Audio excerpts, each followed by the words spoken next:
दोस्तों, किसी ने क्या खूब कहा है, जैसी करनी वैसी भरनी, या फिर दूसरे शब्दों में जैसा बोएंगा वैसा ही पाएंगे।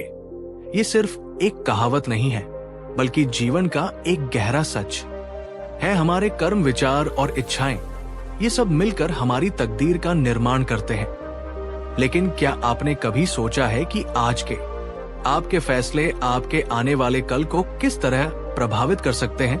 अगर आप अपने जीवन में संतुलन और सच्ची खुशी की तलाश में हैं, तो ये कहानी निश्चित रूप से आपके दिल को छू जाएगी। नमस्कार दोस्तों, स्वागत है आपका मां शारदा भवानी में, जहां हम आपके लिए जीवन को बेहतर बनाने वाली प्रेरणादायक कहानियां और बुद्धिमान विचार साझा करते हैं। तो चलिए बिना किसी देरी के आज की कहानी की ओर बढ़ते हैं। बहुत समय पहले एक छोटे से गांव में दो गरीब किसान रहते थे। दोनों अपने परिवार के साथ रहते थे और अपनी छोटी सी जमीन पर कड़ी मेहनत करके अपनी जीविका चलाते थे।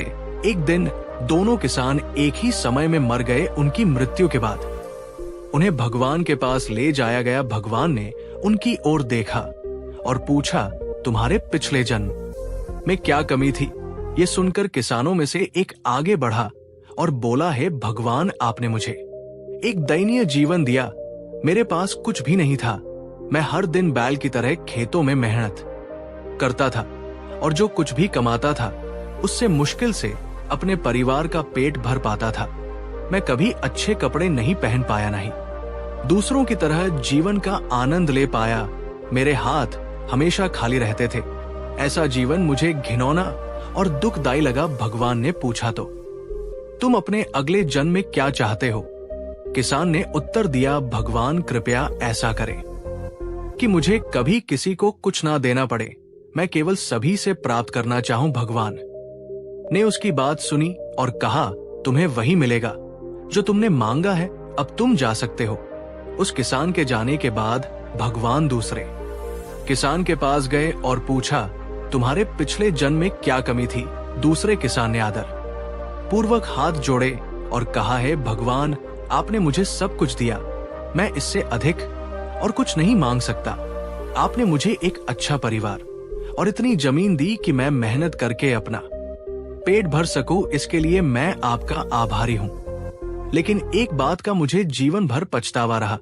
जब कभी भूखे प्यासे लोग मेरे दरवाजे पर आते थे तो मैं उन्हें पानी तो दे सकता था, लेकिन मेरे पास उन्हें खाना देने के लिए कुछ नहीं होता था। मुझे आज भी इस बात का दुख है कि वे भूखे ही मेरे घर से लौट जाते थे। भगवान ने पूछा, तो तुम अपने अगले जन्म में क्या चाहते हो? किसान ने प्रार्थना की, भगवान, मुझे ये सुनिश्चित करने की क्षमता दे कि मेरे दरवाजे से कोई भी भूखा या प्यासा न लौटे। मैं सभी को देना चाहता हूँ। भगवान मुस्कुराए और बोले, तुम्हें वही मिलेगा जो तुमने चाहा है। अब तुम जा सकते हो। अपने अगले जन्म में दोनों किसानों का फिर से उसी गांव में जन्म हुआ। वे एक साथ बड़े हुए, लेकिन उनके भाग्य बहुत अलग थे। पहला व्यक्ति जिसने केवल प्राप्त करना चाहा और किसी को कुछ ना देने की कामना की थी, गांव का भिख बन गया। अब उसे किसी को कुछ देने की जरूरत नहीं थी, बल्कि वो हर किसी से कुछ ना कुछ मांगता था। दूसरा व्यक्ति जिसने सभी को देने की प्रार्थना की थी, गांव का सबसे अमीर आदमी बन गया। वो सभी की मदद करता था और उसके दरवाजे से कोई भी भूखा या प्यासा नहीं लौटता था। ये कहानी हमें सिखाती है कि कृतज्ञता एक पूर्ण जीवन की कुंजी है। जो लोग अपने पास मौजूद चीजों के लिए आभारी होते हैं और निस्वार्थ भाव से दूसरों की मदद करते हैं, उन्हें अंततः ब्रह्मांड द्वारा पुरस्कृत किया जाता है। जीवन में हर स्थिति के दो पहलू होते हैं, सकारात्मक और नकारात्मक। ये हमारे ऊपर है कि हम किसे चुनते हैं।